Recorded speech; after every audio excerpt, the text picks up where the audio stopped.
Hi guys, അങ്ങനെ കളങ്കാവൽ എന്ന cinema ഇന്ന് ഡിസംബർ ഈ ഒരു തീയതി ഡിസംബർ 5 ഇന്ന് ആ പടം നമ്മുടെ മുന്നിലെത്തിയിരിക്കുകയാണ്. കളങ്കാവലിൻ്റെ റിവ്യൂ, ഫസ്റ്റ് ഹാഫ് റിവ്യൂ നമുക്ക് പബ്ലിക് റിവ്യൂ നമുക്കൊന്നറിയാം. മമ്മൂട്ടി സിനിമ ഇല്ലാതിരുന്ന 8 മാസങ്ങൾ തിയേറ്ററിൽ കണ്ട് കൈയടിച്ച് ആഘോഷിക്കുന്ന സൂപ്പർ സ്റ്റാറിനപ്പുറം മലയാളികൾ മമ്മൂട്ടിക്കായി കാത്തിരുന്ന 240 ദിവസങ്ങൾ. മലയാള സിനിമ പൂർണ്ണമാകുന്നു. മലയാളത്തിന്റെ മഹാനടൻ തിരിച്ചെത്തിയിരിക്കുന്നു. Welcome back Mammukka, we missed you. Yes, Kalamkaval director by Jithin K Jose. മമ്മൂക്കയുടെ നെവർ സീൻ ബിഫോർ ക്യാരക്ടർ. അപ്പോൾ കൺട്രി ഓൾസോടെ എങ്ങനെയായിരുന്നു ഫസ്റ്റ് ഇംപ്രഷൻ ചോദിച്ചോക്കാം. എങ്ങനെയുണ്ടായി ഫസ്റ്റ് ഇംപ്രഷൻ? ഫസ്റ്റ് ഇംപ്രഷൻ മികച്ചത് തന്നെയാണ്. നമ്മള് ട്രെയിലറിൽ കൂടെ പിന്നെ സിനിമയെ കുറിച്ചുള്ള ഒരു ആകത്ത് നമുക്ക് അറിയാമായിരുന്നല്ലോ, എസൻസ് അതേ രീതിയിൽ തന്നെയാണ് പോയിക്കൊണ്ടിരിക്കുന്നത്. പിന്നെ എടുത്തു പറയേണ്ടതെന്ന് വെച്ച് കഴിഞ്ഞാൽ നമ്മള് സിനിമയുടെ ഷൂട്ടിംഗ് നടന്നിരിക്കുന്ന എക്സ്ക്ലൂസീവ്ലി നമ്മുടെ കന്യാകുമാരിയിൽ, പ്രത്യേകിച്ച് മാർത്താണ്ഡം, നാഗർകോവിൽ ഈ ഒരു ഭാഗത്തൊക്കെയാണ്. അപ്പോൾ ഇദ്ദേഹം ഇതിൽ സംസാര ശൈലിയൊക്കെ കറക്റ്റ് ആ ഒരു തിരുവനന്തപുരം കന്യാകുമാരിയിലെ ചില ഏരിയകളിൽ സംസാരിക്കുന്ന ഒരു വലിച്ചു നീട്ടിയൊക്കെ ഉള്ള ഒരു പിടിച്ചിട്ടുണ്ട്. അപ്പൊ പുള്ളിയുടെ ഒരു ട്രേഡ് മാർക്കാണല്ലോ എല്ലാ സിനിമകളിലും നമ്മുടെ സംസാര ശൈലി. വന്നു ഒരു ഇന്റർവെൽ ഒരു സംഭവം, ഒരു പീക്ക് സംഭവത്തിലാണ് ഇന്റർവെൽ നിർത്തിയിരിക്കുന്നത്. അപ്പൊ എന്തായാലും എക്സൈറ്റിംഗ് ആണ്, ഫുൾ എക്സൈറ്റ്മെന്റിലാണ്. നന്നായിട്ട് ചെയ്തിട്ടുണ്ട്. അപ്പം ഇതൊക്കെ ഇത്രയോ നമുക്ക് പറയാൻ പറ്റുള്ളൂ. സ്റ്റോറി ഇതുവരെ കണ്ട ഗ്രിപ്പിയാണ്. അതെ, ഗ്രിപ്പിംഗ് ആയിട്ട് തന്നെയാണ് പൊയ്ക്കൊണ്ടിരിക്കുന്നത്. ഭയങ്കര ത്രില്ലിംഗ് ആയിട്ട് ആ ഒരു ബിജിഎമ്മും കാര്യങ്ങളും ഒക്കെ എല്ലാം ഒരു കുന്തറാണ്ടോ വേണ്ട. എങ്ങനെയുണ്ട്? ഇതുവരെ കാണാത്ത മമ്മൂക്കയാണ്. മമ്മൂക്ക സൂപ്പർ, അടിപൊളി.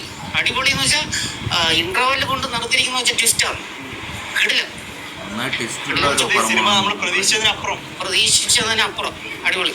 ഓക്കെ, നൈസായിട്ടുണ്ട്, നല്ല ട്വിസ്റ്റുണ്ട്, ആരെല്ലാം സ്ക്രീൻ പ്ലേ, പിന്നെ നല്ല കളർ ഗ്രേഡിങ്, സ്പീഡി ആയിട്ടുള്ള സ്ക്രീൻ പ്ലേ.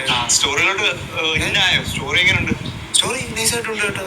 എന്നുവെച്ചാൽ നല്ല ആയിട്ട് പോകുന്നുണ്ട്, ഡീറ്റെയിലിംഗ് ഒക്കെ നൈസായിട്ട് ചെയ്തിട്ടുണ്ട്. മമ്മൂക്കയുടെ ഒരു ഇൻട്രോയും കാര്യങ്ങളും ശരി, പക്കാ സാധനം. എന്തായാലും പ്രതീക്ഷയുടെ മുകളിൽ ഒരു എക്സ്പീരിയൻസ് ആയിരിക്കും. ഇനി സെക്കൻഡ് ഹാഫ് കാണണം. ഫസ്റ്റ് ഹാഫിൽ തന്നെ മനസ്സിലായി, നൈസായിട്ടുണ്ടായിരുന്നു. ട്വിസ്റ്റൊക്കെയാണ് പ്രതീക്ഷിച്ചത്, നല്ല സാധനം. ഫസ്റ്റ് ഹാഫില് പ്രതീക്ഷിച്ചത് തന്നെയാണ്. ഇന്റർവെൽ ബ്ലോക്ക് ഒക്കെ എങ്ങനെ നിർത്തിക്കുന്നത്? ഇന്റർവെൽ ബ്ലോക്ക് പറഞ്ഞ സ്പോയിലർ. ഓക്കെ, അടിപൊളിയാണ്.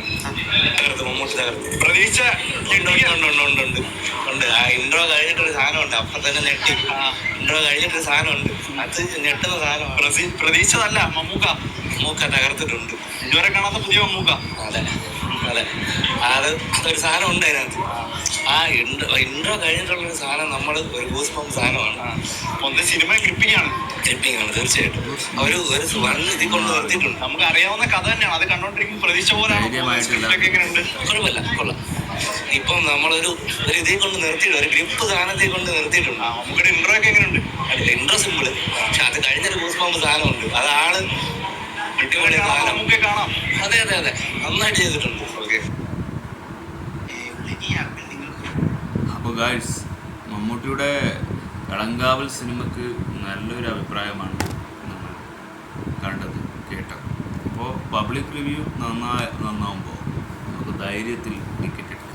കുറേ നാളുകൾക്ക് ശേഷം തിരികെ വന്ന മമ്മൂക്കയ്ക്ക് സർപ്രൈസ് ആൻഡ് ഗിഫ്റ്റ് പോലെയാണ് ഈ ഒരു സിനിമ വില്ലൻ വേഷത്തിൽ രംഗത്തെത്തുന്നത്. അപ്പോൾ വളരെ അമാനുഷികമായ കാര്യങ്ങളൊന്നും മമ്മൂക്ക സിനിമയിൽ ഷൂട്ടുപരമായി ചെയ്യുന്നില്ലെങ്കിലും മമ്മൂക്ക എന്ന് പറയുന്ന സ്റ്റാർഡം നിലനിൽക്കണമെങ്കിൽ ഇത്തരത്തിലുള്ള സിനിമകൾ വരണമായിരുന്നു. അപൂർവങ്ങളിൽ അപൂർവമായി കാണുന്ന ഇത്തരത്തിലുള്ള സിനിമകൾക്ക് ഗംഭീരമായ വരവേൽപ്പ് ജനങ്ങൾ കൊടുക്കുന്നു എന്നതിൻ്റെ ഏറ്റവും വലിയ തെളിവാണിത്. ഈ തെളിവാണ് നമ്മളെ സിനിമ കാണാൻ ഇഷ്ടപ്പെടുന്നതും ഇഷ്ടപ്പെടാതിരിക്കുന്നതും.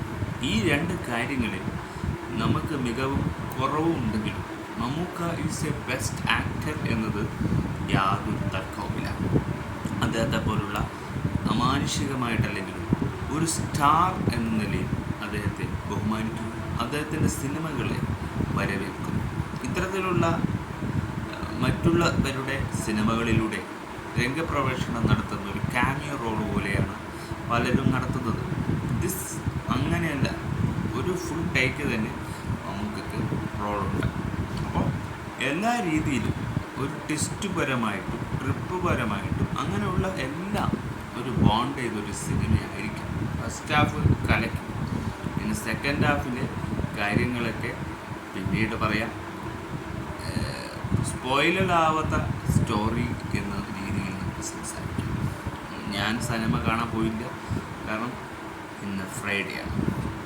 ചിലപ്പോൾ നാളെ പോകും, മറ്റന്നാളെ പോകും. എപ്പോൾ പോയാലും സിനിമ കണ്ട റിവ്യൂ നമ്മൾ പറഞ്ഞിരിക്കും. ഇതിപ്പോൾ പബ്ലിക് റിവ്യൂ എന്തായാലും നടത്താതിരിക്കാൻ കഴിയില്ല. പബ്ലിക് ഈസ് റിയാക്ഷൻ, അത് നമുക്ക് വേണ്ട അഭിപ്രായമാണ്. അത് മാറ്റി നിർത്തിക്കൊണ്ട് സിനിമ കാണാൻ ഇരിക്കാൻ പറ്റില്ല. ഇനിയും ഒരു റിവ്യൂ ഉണ്ട്, അത് മൈ സെൽഫ് ഓഫ് റിവ്യൂ ആണ്. അവിടെ നമ്മുടേതായ അഭിപ്രായങ്ങൾ പറയുന്നതായിരിക്കും. സെക്കൻഡ് ഹാഫും ഫസ്റ്റ് ഹാഫും ഗംഭീരമാവട്ടെ, ഗംഭീരം ഗുഡ് മൂവി എന്ന നിലയിലെത്തട്ടെ. വിനായകൻ്റെ പെർഫോമൻസാണ് ഇത് കാര്യമായിട്ട് അറിയേണ്ടത്. നമുക്ക് കാര്യമായി തകർത്തിട്ടുണ്ട്.